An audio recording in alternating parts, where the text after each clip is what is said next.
आज जो दुर्दैवी घटना या महाराष्ट्राला हादरा देणारी आहे, या महाराष्ट्राचे यशस्वी उपमुख्यमंत्री गेल्या 10-12 वर्षापासून मी त्यांच्यासोबत काम करीत असताना एक शिस्तप्रिय नेता म्हणून त्यांची ओळख होती, वेळेचं भान असलेलं नेता म्हणून होती. ते असे अजितदादा यांचा आज विमान अपघातात दुर्दैवाने मृत्यू झाला.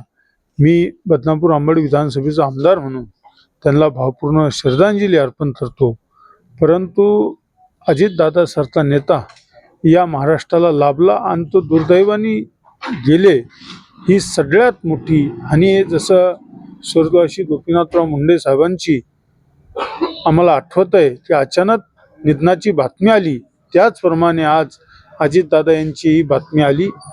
मी माझ्या वतीने, कुचे परिवाराच्या वतीने बदनापूर अंबड विधानसभेच्या त्यांना भावपूर्ण श्रद्धांजली अर्पण करतो.